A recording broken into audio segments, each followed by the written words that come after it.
Assalamualaikum warahmatullahi wabarakatuh. Perkenalkan, nama saya Eva Musdalifah, mahasiswa STKIP Kusuma Negara, jurusan Pendidikan Guru Sekolah Dasar.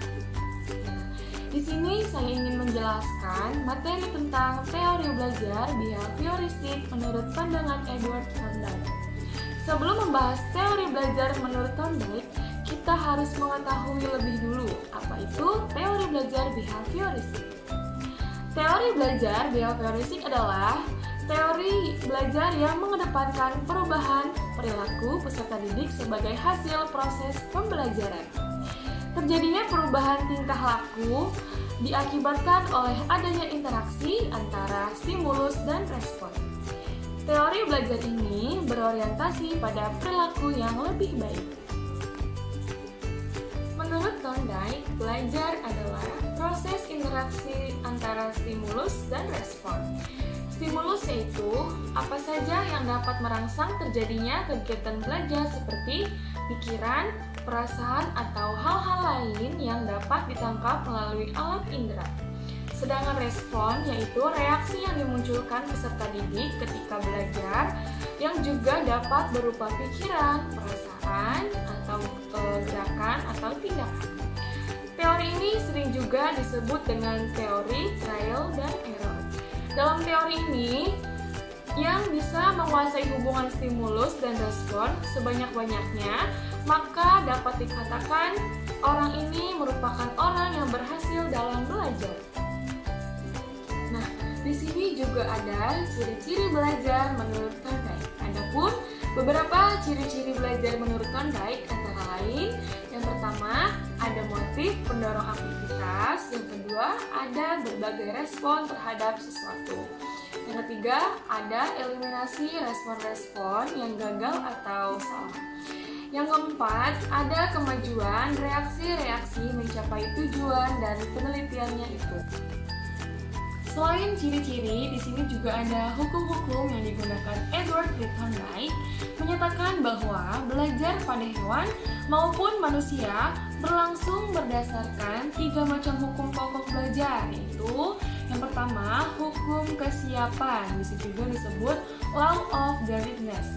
Menurut hukum ini, hubungan antara stimulus dan respons akan mudah terbentuk manakala ada kesiapan dari diri individu.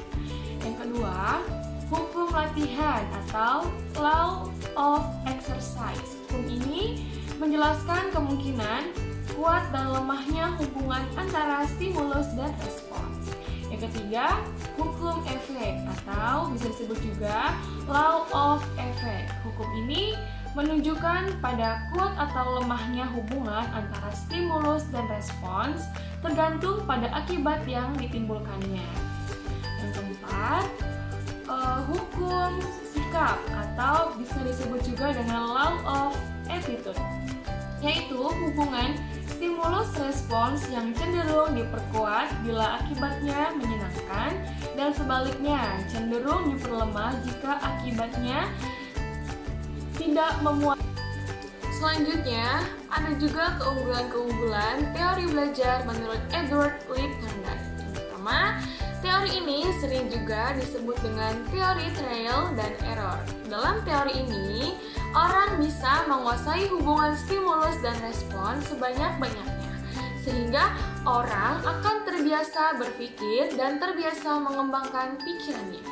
Yang kedua, dengan sering melakukan pengulangan dalam memecahkan suatu permasalahan, anak didik akan memiliki sebuah pengalaman yang berharga. Selain itu, dengan adanya sistem pemberian hadiah akan membuat anak didik menjadi lebih memiliki kemauan dalam memecahkan permasalahannya yang dihadapinya.